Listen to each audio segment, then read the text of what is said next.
Welcome to, I wanted to call it Lessons in Christian Love. But let's be honest, Christians absolutely do not have the market cornered on love. So we're going to call it Lessons in Moral Love.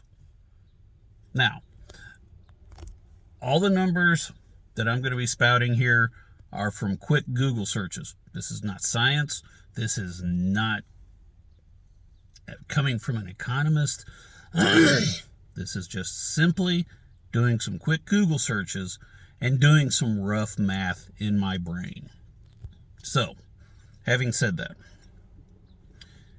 in America, the school lunch program feeds approximately 28 million children lunch 5 days a week, a minimum 5 days a week. Holidays, what have you. It feeds another 14 million breakfasts every school day.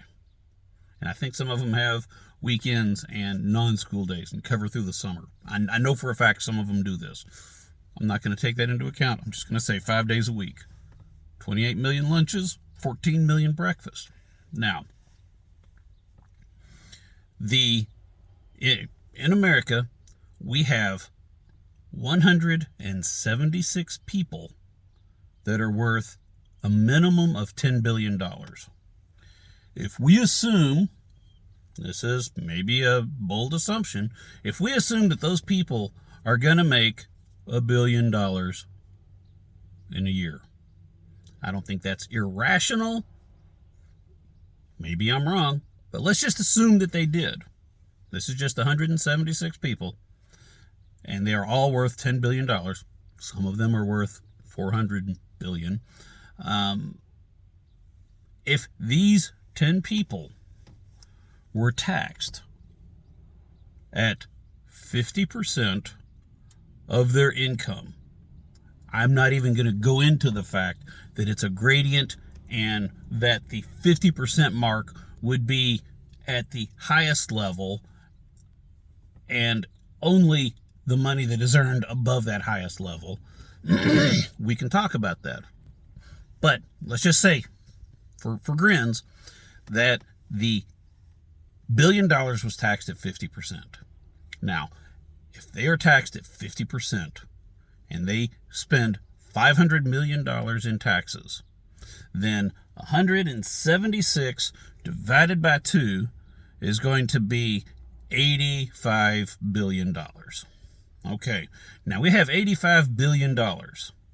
The school lunch program costs $28 million a year. It might be like right at $29 million. I remember seeing 28 when I did the Google. So, okay, $28 billion. Now, those $28 billion feeds 28 million kids, because we're going to assume that the 14 million for breakfast are the same kids that are eating the lunch. So we're going to say it's the same 28 million people. Feeds 28 million people, 28 million children, lunch 5 days a week, and gives them 14 million breakfast 5 days a week. The $28 billion pays the salary of 339,000 cafeteria workers. There's 339,000 jobs. 339,000 jobs plus 28 plus million children. So we're going to say this is 28.3 million people are receiving a livelihood and a 2 meals, a meal every day of the week, 5 days a week. The impact on their lives of having that job, the impact on their lives of having that meal is life altering. Because if they lost that job, they have nothing. If they don't have those meals, many of them, and I do not know what the percentage is, many of them may not get but one meal a day. Now, if I am worth $10 billion and I earn $1 billion, and so next year I'm only worth $10.5 billion.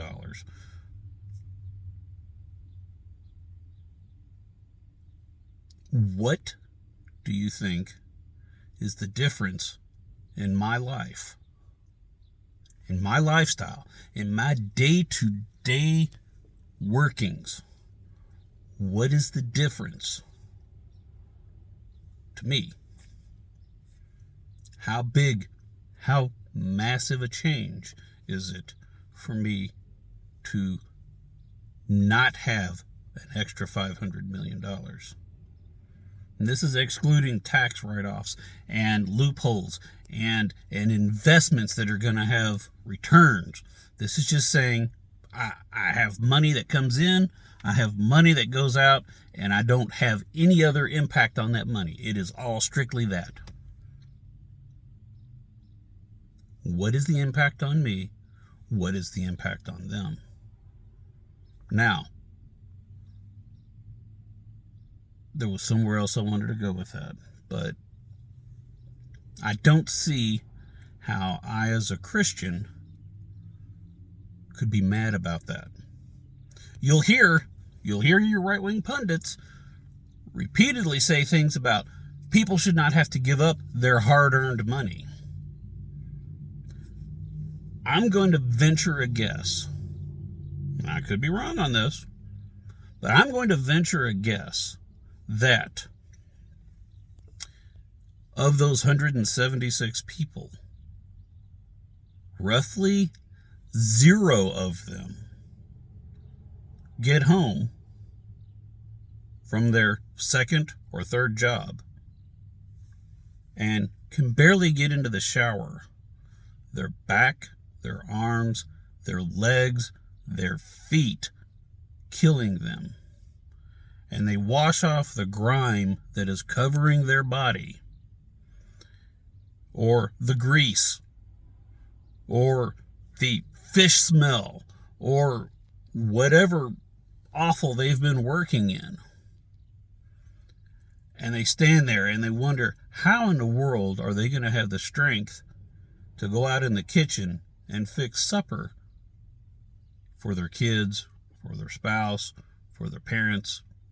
How many of those 176 people have that weighing on them?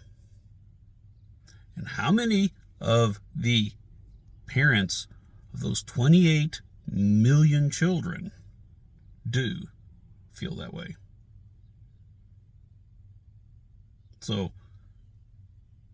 if we're going to talk about hard-earned money, I'm going to be willing to bet that the people making $30,000 a year have much harder earned money than anyone making or worth $1 billion.